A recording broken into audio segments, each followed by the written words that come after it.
¿Cómo están? Bienvenidos nuevamente a su programa No Solo es Cuestión de Peso.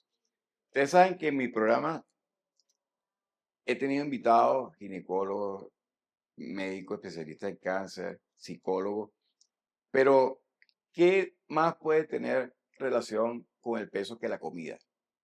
¿Y quién más, para hablar de comida, que una persona que para mí es un verdadero honor y una satisfacción grande tenerla en mi programa? Una persona que está poniendo bien en alto el nombre de Venezuela fuera del país, como es, a él no le gusta que lo llamen chef, a él le gusta que lo llamen cocinero, Luis Maldonado. Luis tiene un restaurante en Ecuador. Luis, dinos qué puesto está tu restaurante para que todo el público lo sepa. Bueno, qué gusto estar contigo, Doménico. A ver, bueno, sí, un restaurante de carnes que ha venido trabajando durante un buen tiempo el producto local, particularmente la vaca vieja de los Andes. Eh, y bueno, en ese esfuerzo y en ese interín de tanto trabajo, hemos podido posicionar el restaurante en dos listas muy prestigiosas. Una es el World Best Steak Restaurant, en el que estamos de puesto 33 del mundo y 4 de Latinoamérica, y en el Latinoamérica 50 Best, que somos el 92.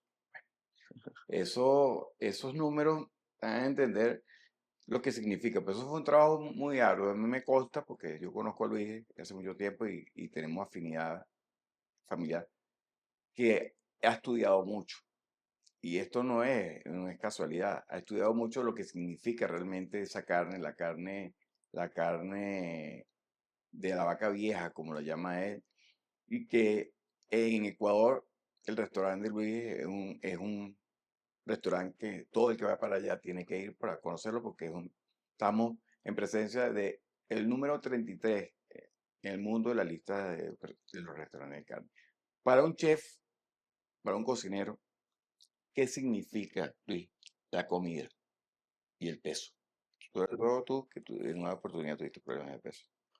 Mira, la comida lo es todo. Y para un cocinero la comida lo es todo. El cocinero es una persona que cocina 24 horas al día.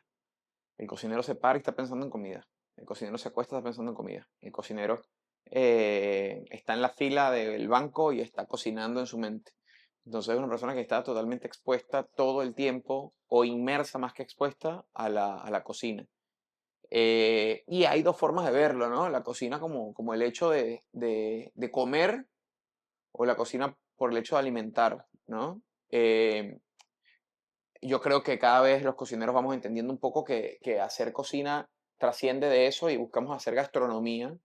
Y la gastronomía es el vínculo del hombre con el alimento y con todo lo que está en su entorno, ¿sí? Bien sea con el productor, con el campesino, con el producto como tal, con la temporalidad de cada alimento, con la mejor versión de cada alimento para llevarlo a la mesa, o incluso con lo que caracteriza tu trabajo o con lo que envuelve todo lo que tú haces, que es la responsabilidad sobre el hecho de alimentar y alimentar de una manera saludable y entender a la cocina como esa responsabilidad de llevar a la mesa del comensal algo que realmente alimente, ¿sí? Que sea nutritivo, que tenga pues todo ese entender de una cocina que va directa no solamente al hecho de saciar las ganas de comer, sino de realmente alimentar a la persona. Alimentar. Y por supuesto, la satisfacción que implica, porque uno de los placeres, y eso no hay que negarlo, uno de los placeres más grandes que hay en la vida es comer. Cuando uno come, por ejemplo, yo tuve la oportunidad de estar en el restaurante de Luis y la comida es una comida elaborada, una comida hecha. Del animal se le aprovecha todo y realmente es una comida saludable, es proteína, pero el estudio que le ha hecho Luis al animal, al ganado, para llegar a la conclusión de tener una carne madurada, es un estudio que llevó mucho tiempo. Eso no fue de un día para otro. ¿Cuál es la diferencia entre la carne que tú utilizas a la carne que puede utilizar otro? Mira, yo creo que hay diferencias que están marcadas desde el punto de vista de la calidad de la carne, desde un punto de vista como comensal y un punto de vista también enfocado hacia la parte nutritiva y lo que hay detrás de ese alimento como tal, Interesante. ¿sí? Porque, por ejemplo, cuando hablamos de vaca vieja, eh, naturalmente a nosotros siempre nos condicionaron como caballo con gringola a que solamente habláramos de la carne argentina, americana y uruguaya. Y siempre hemos dicho, la mejor carne es la carne argentina, americana y uruguaya. Y hemos cerrado los ojos a todo lo que pasa. Si levantamos la cabeza y vemos un poquito más allá de lo que pasa detrás del charco en Europa, nos damos cuenta que la carne argentina, americana y uruguaya, que tanto defendemos, que consideramos la mejor carne del mundo, sí es muy respetada, pero no es considerada la mejor carne. Hay todo un mundo con las razas y con el ganado nórdico, con la carne holandesa, con la carne alemana, con la carne española, con la carne portuguesa. Hoy en día nosotros decimos que la mejor carne es el Black Angus americano, pero el mundo cárnico dice la mejor carne es, por un lado, el Kobe japonés y la rubia gallega de España, un animal con un potencial cárnico realmente único, excepcional, eh, que por demás tiene muchísimo sabor y tiene mucha terneza, porque cuando hablamos de vaca vieja también nos han dicho, no, es que una vaca vieja es dura, porque los animales viejos son duros. No existe ningún mamífero en el mundo que se haga musculoso con los años. Hay tres cosas que hacen dura la carne. Una, la fibra muscular, se degrada con los años. La otra, el colágeno, también se pierde con los años. Y la tercera es el sacrificio, que si tú controlas el sacrificio, la faena del animal, la matanza del animal, pues desarrollas un animal que tiene un nivel de pH regulado, que no hay un ácido láctico que te detenga el proceso post-mortem y puedes conseguir una carne muy suave. Entonces, todo eso lo puedes controlar. Tienes una carne de un animal viejo muy cargado en sabor, con mucha terneza, con una cantidad de grasa animal que ha ganado ese animal en los años, con una alimentación saludable, producto de alimentarse a base de pasto, porque cuando hablamos de vacas viejas, son vacas viejas lecheras, porque por lo general las vacas viejas tienen que llegar a vieja y tuvieron que haber sido productivas para el ganadero en el Claro. tiempo y esa producción está en la leche. Terminan de producir leche, después de producir leche comienzan a hacer un ganado de carne. Para nosotros comenzamos a trabajar como ganado de carne y conseguimos una carne de gran calidad, pero no lo digo yo, que soy cualquier tonto, ¿no? Lo dice Harvard. La grasa de un animal que vivió toda su vida en base a la producción lechera y comió sano, desarrolla una grasa amarilla alta en betacaroteno, es muy saludable, incluso para enfermedades no Es solamente interesante lo que estás, para enfermedades depresivas.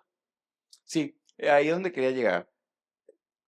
Esa vaca vieja en un momento es un animal que era descartado, Sí.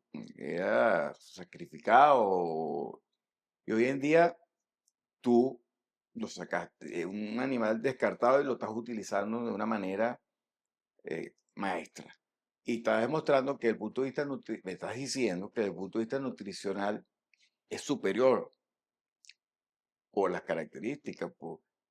Me imagino que el hacerse vieja la carne en vida del animal también hace que la carne sea más madurada, ¿no?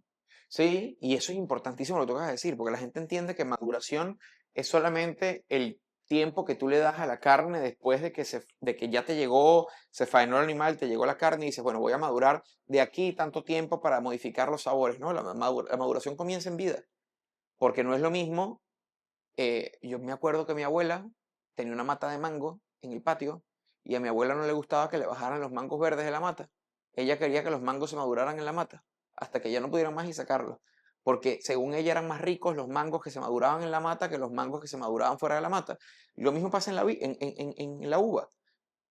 Cuando se deja madurar una uva dentro de en la vid, cuando se cosecha esa uva, que se hace una cosecha tardía, desarrollas una uva con un sabor mucho más intenso, más cremoso, más dulce y hacen los famosos vinos late harvest.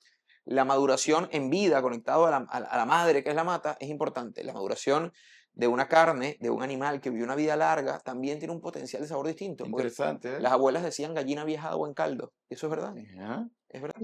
Por eso es que y yo quería llegar a ese punto, porque muchas personas tienen la idea de que la carne madurada es una carne que una vez muerto el animal está en un sitio y se está madurando por un periodo de tiempo. Pero en el caso de Luis, y yo lo entendí del primer momento, la maduración comienza el animal está vivo, un animal viejo, la carne está madurada, viva. Y la calidad de la carne Y depende hasta es un individuo. Una cosa que nosotros defendemos muchísimo es que no creemos en la estandarización, nosotros creemos en la individualidad. Nosotros compramos animales de una mezcla de razas inmensas que existen en los Andes, que se han ido cruzando entre sí, porque los ganaderos han tenido que cruzar esta raza con esta raza para que el animal se adapte a la altura, y esos cruces de razas han hecho un abanico de posibilidades, porque no es lo mismo tú vas a un mercado y hay diferentes tipos de mango, y cada mango tiene una característica diferente, y cada uno son mangos, Claro. ¿sí? Uno distinto al El otro. otro, claro. No es lo mismo hacer merlot con una uva y entiendes que otra uva, siendo uva, te da Malbec. Lo mismo pasa en la carne. Tienes una raza que tiene un perfil de sabor que es más dulce, que es más cremoso, tiene un sabor más hierroso, tiene perfiles de menor marmoleo, pero tiene un sabor, tiene terneza por este lado. Entonces, toda esa fórmula es la que nosotros hemos ido haciendo en el tiempo durante todos estos años, entendiendo cada uno de los cruces, cómo funciona esta raza con esta raza, qué edad tiene, cómo se alimentó, y pagarle al ganadero un valor mucho más interesante y mayor que el que él vendía sus animales para que comience a criar esos animales de leche para nosotros, porque antes era descarte. Claro. Esas vacas valían $400. Nosotros pagamos por vacas lecheras hoy en día hasta $2.000 por una vaca. Claro. Ahora, del punto de vista nutricional, del punto de vista de una persona, ¿cuál es la diferencia entre la carne madurada como la maduras tú, no madurada? Porque en España también yo vi mucha carne madurada, pero como te expliqué, la maduraban en un congelador, no sé cómo se llama, Una cámara de una maduración. cámara de maduración, y esa era la carne madurada. Pero esta es una carne madurada que ya viene madurada ya estando el animal en vivo. Punto de vista nutricional, la proteína de este animal es una proteína de más calidad. Mira, primero, la carne, como la maduramos nosotros, es un poco lo mismo que pasa en Europa, lo mismo Ajá, que pasa en España, ¿sí? ajá. También se trabaja con, nosotros no estamos descubriendo el agua tibia. Sí, En claro. España se trabaja con vacas viejas, se trabaja con bueyes, Ok, ¿sí? El buey es el macho castrado antes de los 6 meses, mayor a 6 años de edad, ok. y ese animal después de que cumple una vida de trabajo en el campo, se trabaja para carne, ¿sí? Em, y después viene y pasa su proceso de maduración, que es una cámara de maduración con una temperatura controlada, nunca se debe congelar, ni nunca debe pasar de los 3 grados centígrados. Ahí debe estar la carne con una corriente de aire constante, con una humedad que cada uno trabaja su humedad como considera. Para mí me gusta el 82% aproximadamente para desarrollar un modo particular que se va haciendo en la carne. No me gustan las maduraciones muy largas, no me gustan sus sabores a queso. Yo prefiero una carne redondita, agradable en boca, dulce, que sientes los perfiles de maduración, pero sin asustar a la gente. No es una competencia de quién madura más. Eh, con ello, tenemos características que te van a dar en la carne. A ver, una carne que pasó por un proceso de maduración es una carne que pasó por un proceso de fermentación ceoláctica. Es un proceso que pasó por un proceso, es una carne que pasó por un proceso de descomposición de la fibra proteína y va a ser mucho más ligera la carne al momento de digerirla. Decirte si la carne a nivel proteico va a ser mayor o menor entre un animal joven y viejo, creería que sería meterme Sí, sí, sí. en camisa de once Pero, varas, en un análisis del cual no pero creo que en sea el más cuanto, idóneo. pero en cuanto a lo que tú estás diciendo, en cuanto a la parte Digestiva, digestiva mucho mejor un animal viejo. eso, Un animal viejo y claro. un animal madurado siempre va a ser Entrar a más la sano. parte Sí, de sí. cuál proteína es mejor que la otra es meternos porque tenemos que hacer un examen bioquímico de la carne Sí, sí, sí. que no es el caso. Ahora, Luis,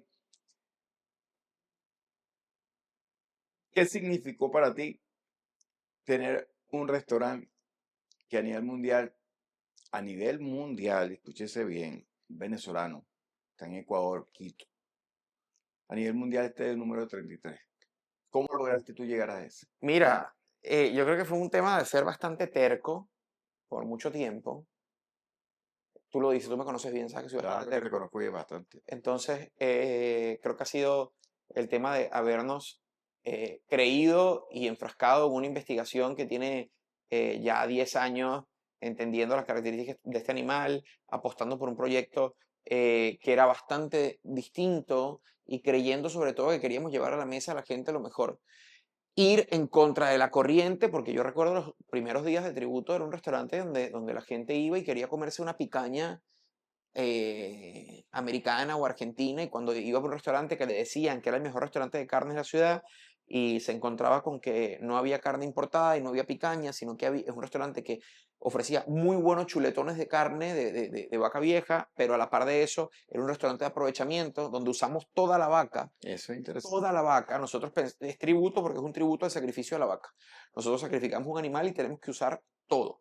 El centro de toda la propuesta cárnica es pararte enfrente de un animal que pesó 700 kilos, que tienes enfrente 350 kilos de un animal faenado y dices, ¿y ahora qué hago? Porque vender picaña es fácil. Claro. Vender punta trasera, vender solomo cuerito, vender lomito es fácil. Vender ribeye, vender tomahawk. Pero ahora, vender, para que me entiendan un poco, los restaurantes compran un restaurante de carne que consume 60 kilos de lomito a la semana. Un animal tiene 5 kilos de lomito como mucho, ¿sí? ¿Cuántos animales tuvieron que ¿Cuántos sacrificar? animales tienes que sacrificar para cumplir eso semanal? ¿Y cuántos son al mes? ¿Y cuántos son al año? Nosotros sacrificamos 2 o 3 vacas y le rendimos un tributo al sacrificio de esas 2 o 3 vacas. Entonces usamos todo el animal por completo, de la nariz a la cola, literalmente. Servimos nariz, servimos Yo labios, lo sé. pero haciendo que la gente lo coma de una forma rica, rica, y que diga, epa, esto está muy interesante.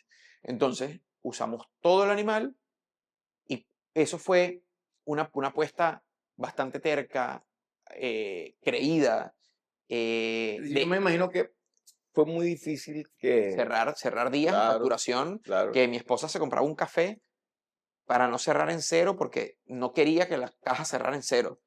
Y de repente, bueno, en algún momento recibimos la visita de diferentes periodistas, de alguna manera llegó esto a los oídos del World Best Steak Restaurant. Ellos funcionan con un embajador incógnito que va a los restaurantes, come, reporta a Inglaterra.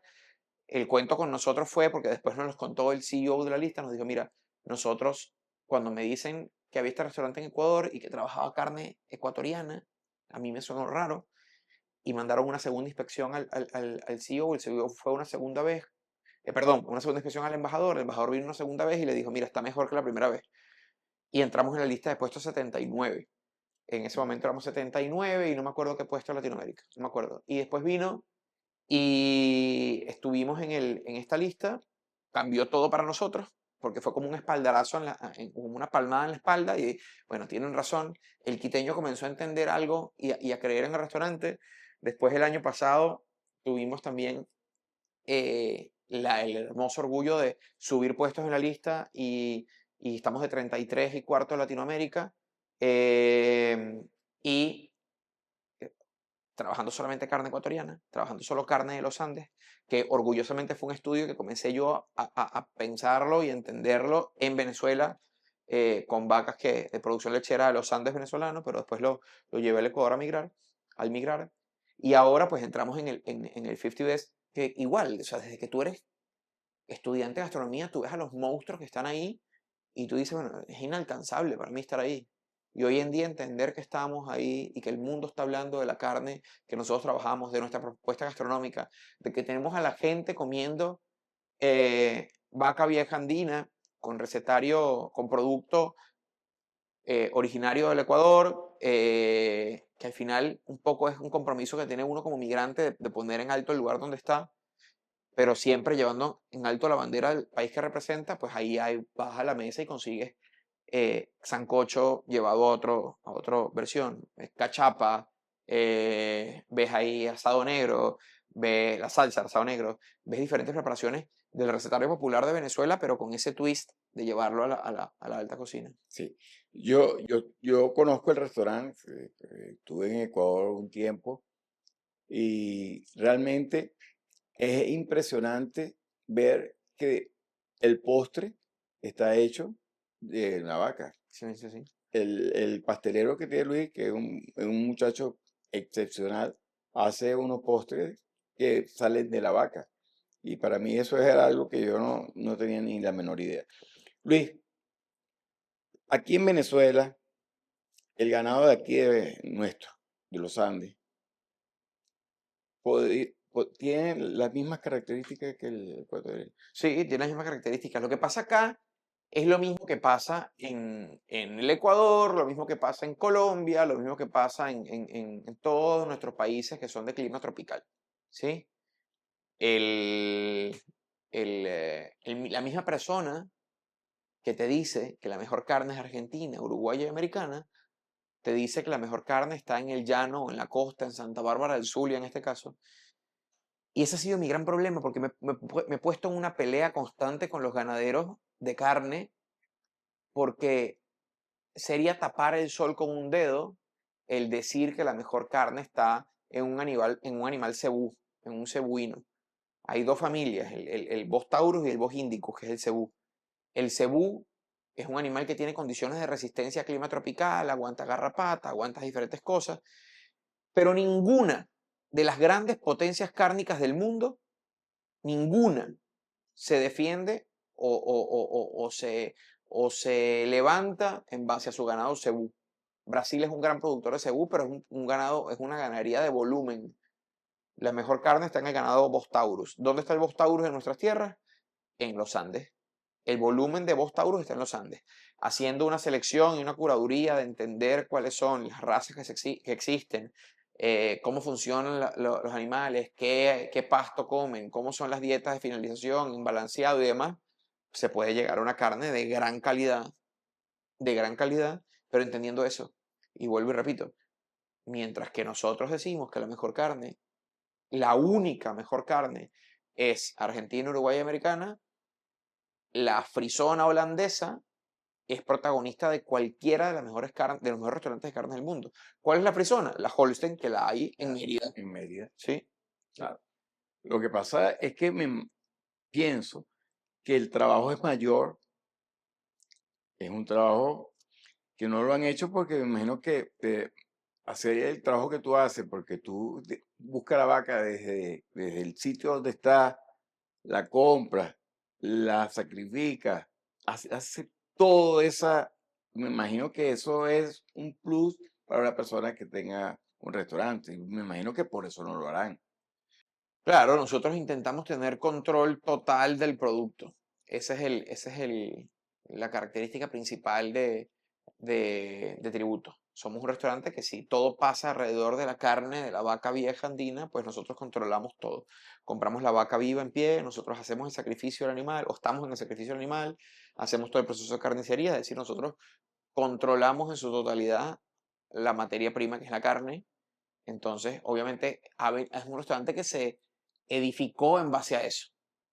Llegar a eso nos tomó tiempo y nos tomó mucha investigación, nos tomó desarrollar mucho conocimiento. Hay mucha gente que hace cosas similares pues, con el pescado, con el cordero, hace cosas muy similares con diferentes productos que maneja muy bien. En nuestro caso es la carne. Pero nuestra ambición, nuestra ambición no, nuestra obsesión es controlar totalmente el producto.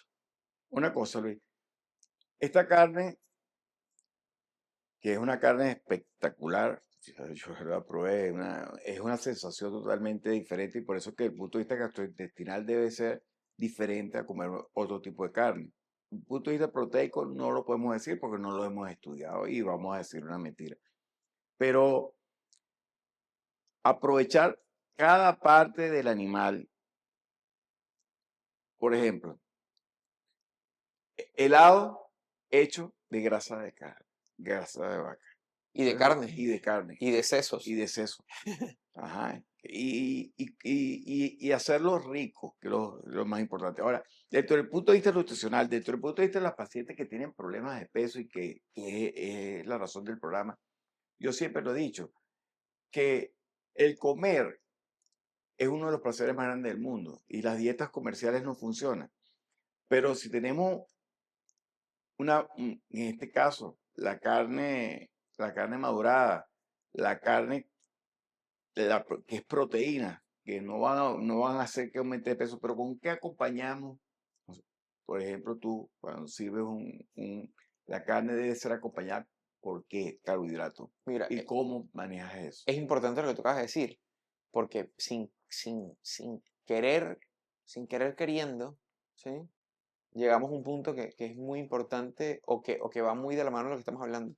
¿Sabes qué? Algo que nosotros fuimos entendiendo en el tiempo es que ese compromiso de querer hacer comer a la gente de la mejor forma posible, nos ha ido eliminando de la carta casi todas las harinas, arroces y demás, sí hay la posibilidad, pero fuimos depurando eso mucho y Interesante. nuestra propuesta es muy vegetal. Intentamos que a la par de la carne, las guarniciones vegetales sean muy interesantes, sean muy Qué ricas. interesante Y lo que hacemos, estás diciendo, y ¿no? hacemos que la gente pueda hacer un menú desde entrada principal y postres y todo.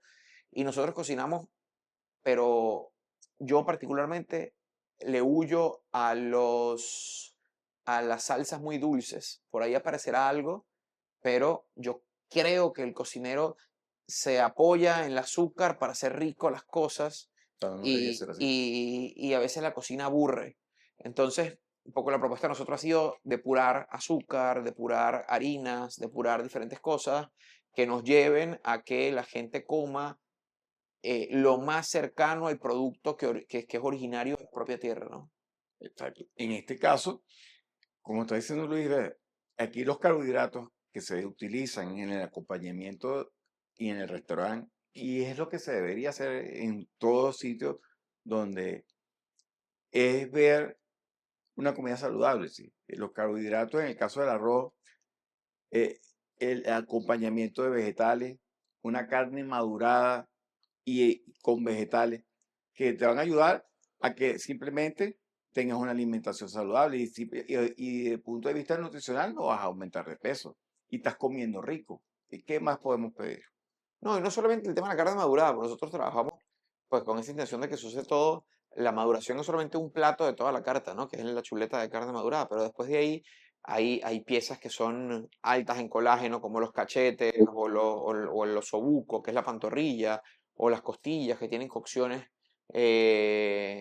largas, o preparaciones que van por esa intención de jugar un poco con la casquería. eh, em, y hay platos que son pues muy ricos, donde la vaca es protagonista, ¿no? Es que yo siempre lo he dicho, las personas que tienen un restaurante y las personas que funcionan con la comida tienen una responsabilidad inmensa con el público. Porque lo que tú le ofreces al público, en muchos casos, no es de la calidad que debe tener. Y la calidad en cuanto a los niveles de carbohidratos, a los niveles de lo que puede o no ser dañino. Los dueños de restaurantes que tienen sitios tienen una responsabilidad muy grande, Luis. ¿Por qué? Porque ustedes, como chef, como cocineros, tienen que saber cuáles son los carbohidratos con un índice glicémico alto, con un índice glicémico bajo, y los carbohidratos con un índice glicémico bajo alto, perdón, que tarden mucho tiempo en transformarse en glucosa son sabrosos también. Entonces, ¿cómo lograr eso? Y cómo lograr que la gente entienda un poco esa parte. Lo que pasa es que los restaurantes por lo general la gran mayoría de los restaurantes pertenecen a un propietario que no necesariamente está vinculado a la gastronomía y tiene un cocinero al cual le exige números, ¿sí? Yo creería que somos pocos, si hacemos un cálculo a nivel mundial, yo creería que el gran grueso de los restaurantes pasa eso. Hay muchos sí, pero sigue siendo poco la cantidad de cocineros que somos los propios dueños del restaurante. Entonces, eh, un grupo inversionista monta un restaurante y quiere números. Y los números están en que yo entregue porcionado esta cantidad de papas que solamente toca freír y mezclar con estos vegetales, que no me importa si son pues si son, perdón, nutricionales o no. Yo quiero control sobre el inventario y que eso se transforme en control La en ganancia. la ganancia, ¿sí? Ahora, el trabajo del cocinero quizás está haciendo un poco más porque el cocinero sí vive en base a la cocina y respira y piensa y vive la cocina a diario. Entonces, el trabajo de uno va en el hecho de que, a ver, no apoyamos el monocultivo y no quieres que la gente coma los mismos vegetales de siempre, sino que hay tubérculos que se han ido perdiendo en el tiempo y que son ancestrales o que son productos autóctonos de tal zona que se han ido perdiendo también en el hecho de que los restaurantes recurren al supermercado para comprar. Nosotros intentamos cortar eso y vamos directamente al productor, y cuando vamos al productor te conectas con productores que trabajan todavía de forma orgánica y puedes llevar a la mesa vegetales, verduras o granos que tú sabes la procedencia y que entiendes que el potencial de sabor es muy distinto. No es lo mismo trabajar de un tomate hidropónico que trabajar con un tomate orgánico, que tiene un sabor particular, que solamente el tomate en sí ya es un sinónimo de alta cocina sin ni siquiera tocarlo. Entonces, cada vez también crece un grupo de cocineros que lo menos que queremos es tocar el alimento. Sí, yo he podido observar en el tiempo que estás tú con esto y que te he acompañado, que hay muchos muchachos, una juventud, que está haciendo cocina y está haciendo cocina con un propósito, ¿no? Y están teniendo un poco más de conciencia al hacer cocina que la conciencia que teníamos, porque nosotros muchas oportunidades cuando acudíamos a un restaurante, lo que nos daban era carbohidratos con índice glicémico bajo, no le importaba con tal de que a la persona le gustara, ¿no? Ustedes son, y lo puedo decir, el cocinero, porque te gusta que te llamen cocinero, porque tú eres un chef, eh, que actualmente está, que son personas muy jóvenes, tienen esa, y eso para mí es de verdad que me agrada mucho, tienen esa conciencia de llevar al platos saludables, no simplemente platos comerciales. No, y que en el plato debes poner lo que se debe comer. No tienes por qué poner una rama de romero que quemaste porque se ve bonito al quemar la rama de romero.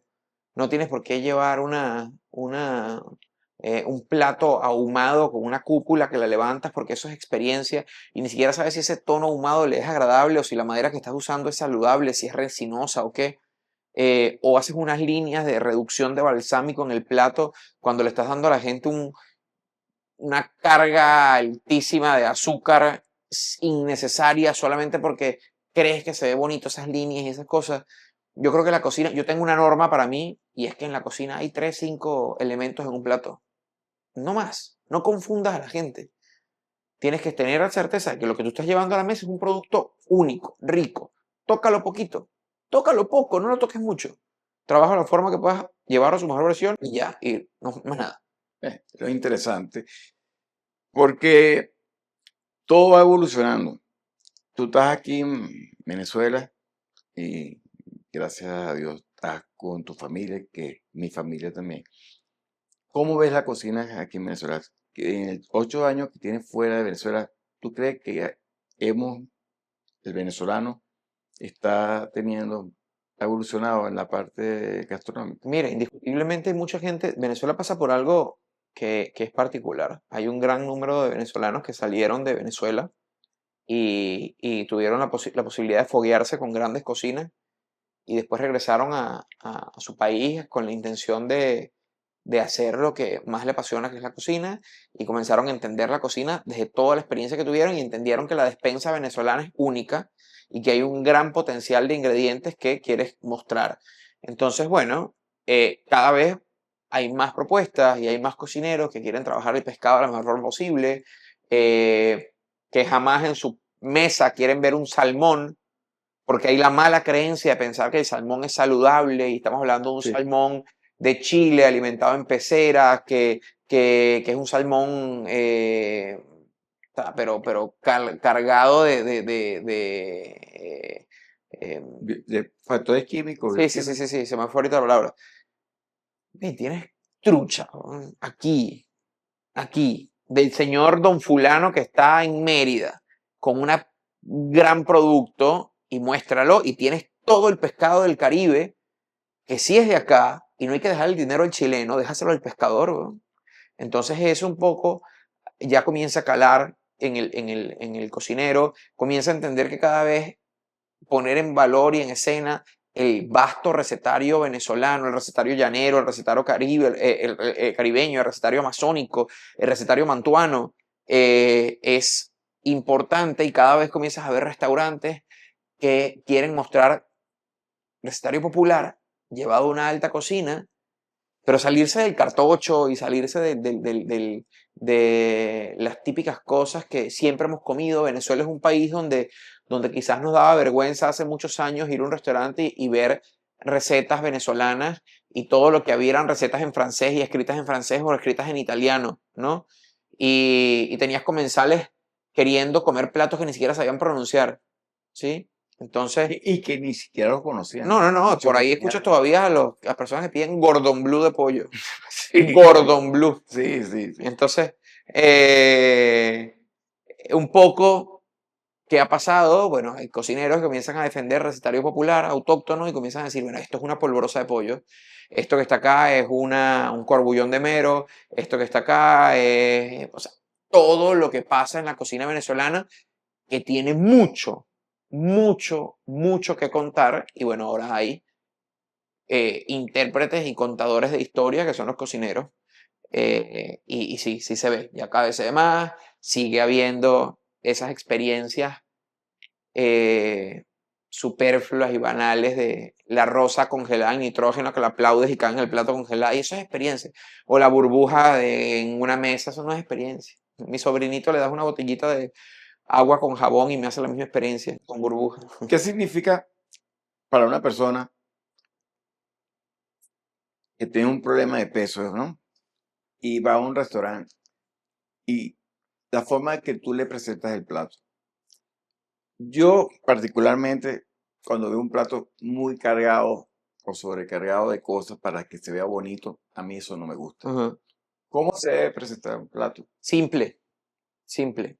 Tres, cuatro cosas y que el producto se vea y que el producto esté rico. No necesitas más. Mientras más cosas le colocas, más confundes a la gente. No sabes qué estás comiendo. Esto es una salsa que tiene almendras tostadas y flor de no sé qué y leche de coco y tiene también un crumble de merey. Lo que hace es confundir. ¿Dónde está el crumble de merey? No sentí nada de lo que me estás diciendo. Claro. No sentí nada. No. Si te digo tres cosas están ahí. Y las tres cosas tienen que estar ricas. De una Y cosa para oculta una la otra. persona con problemas de peso, el cocinero pasa por algo importantísimo. El cocinero es un tipo que debe también depurar su propuesta. A ver, hay personas que son intolerantes a la lactosa. Bueno, haz una cocina que sea fácil de suplementar cualquier momento en el cual haya lactosa, puedas también hacer que la experiencia para la persona que es intolerante a la lactosa no sea desagradable. Porque qué chimbo es que vayan un grupo de personas a comer en un restaurante y una la pasa mal porque la cocina está cargada de alérgenos. Bueno, los alérgenos a veces son ingredientes que son muy ricos y que lastimosamente hay personas que son alérgicos a X cosas. Bueno, puedes manejarlo, pero también ten la posibilidad de ayudar a la persona en la experiencia. Yo creo que eso tenemos que comenzar a normalizarlo. El cocinero es una persona que quiere dar a la gente de comer y de comer rico. El cocinero tiene un restaurante. Un restaurante es un lugar donde la gente va a salir restaurada. De ahí viene el restaurante, un espacio para restaurarse. Si una persona te pide un arroz con huevo, dale el mejor arroz con huevo que le puedas dar en su vida. No, yo no cocino arroz con huevo porque esto no es mi cocina. No. No, dale el mejor arroz con huevo que se puede comer en su vida. Hácelo. Claro. Entonces, Es un que poco eso. una gran responsabilidad es que los cocineros, chefs, bueno, tienen una responsabilidad tremenda porque en muchas oportunidades la comida que se ve en los restaurantes han hecho que muchas personas que comen en la calle por obligación terminen siendo gordos, ¿verdad? Cuando hay los cambios como lo que dice Luis, que el acompañamiento sean carbohidratos con índice glicémico alto o vegetales, que no porque sean vegetales sean desagradables, porque pueden ser una presentación de vegetales que sean muy ricas y acompañado con una carne madurada, imagínate tú, eso no te va a engordar y por supuesto vas a disfrutar mucho del plato. Sí, bueno, yo creo que es una responsabilidad muy grande porque tampoco es que tú puedes controlar mucho qué come o qué no comen las personas. Tú Sí, puedes pues intentar claro, darle claro, claro. la mejor versión de lo que hagas, pero a ver, la comida siempre baila en la cuerda floja La cuerda floja. del comer por alimentarse o del comer por Por gusto, ansiedad y por por gusto. gusto, ¿no? Entonces, los cocineros somos las personas más desordenadas en la comida, porque pasamos horas detrás de una cocina, cocinando, probando, picando, probando, picando, y cuando sales del servicio, a veces lo menos que quieres es comer, y no comiste cuando cuando realmente tuviste hambre porque en ese momento estabas cocinando y comiste cualquier cosa y esa cosita que picaste porque estabas en el servicio, después te va a desencadenar un ataque de hambre a las 3 horas que saliste del servicio y consigues a los cocineros comiendo comida chatarra después de un servicio y es muy común ver eso, el cocinero come parado, y no porque sean malas prácticas los restaurantes, es porque muchas veces el mismo cocinero por el afán de hacer las cosas rápido y querer sacar mejor el servicio, no se dedica el tiempo idóneo para. Yo en mi restaurante, nosotros prohibimos el hecho de que los cocineros comían parados, porque comían parados. Dijimos, no más, no más. Y tienes que comer sentado. Y comenzamos a prohibir también el hecho de que comenzamos a regular el hecho de que las cocinas fuesen, la comida del personal fuese de buena calidad. Porque también pasaba, y es muy común que los restaurantes no le den buena comida al personal por no gastar en la comida del personal, y tienes un personal que no está bien alimentado, y eso se transforma después en enfermedades por parte del equipo. Entonces, si tú tienes un comensal bien alimentado, saludable, tienes una persona que está dando la mejor versión de sí porque está por lo menos con la necesidad básica, que es la alimentación cubierta. Claro, si tú tienes un capitán en la sala y el capitán se alimenta mal, ¿cómo puede manejar un público? ¿No? Es que una persona que se alimenta mal todo el tiempo, alimentándose mal, nosotros lo sabrás tú más que yo, pero una persona que se alimenta todo el tiempo mal es una persona que hasta emocionalmente debe ser inestable. Claro, y infeliz de paso. Claro. Entonces, Y como siempre yo lo he dicho, y por eso que digo, que se puede ser feliz y perder peso y comer saludable. Esa es una filosofía que yo tengo mucho tiempo, duré un tiempo sin tenerla, pero es una filosofía que cada día mucha gente lo está diciendo. Si uno come cuando tiene hambre, cuando te provoca y lo que estás comiendo lo estás disfrutando, se puede perder peso disfrutando lo que se come. Cuando tenemos personas con conciencia, como es el caso de Luis y como es el caso de muchos muchachos que yo he visto últimamente. Gracias, Luis, qué por haber gustazo, estado qué conmigo. gustazo, De hermano. verdad que aclaramos muchas cosas y para mí fue un verdadero honor y un placer haberte tenido aquí. Igual para mí compartir contigo. Qué gustazo. Bueno, nos vemos en otro programa. Chao.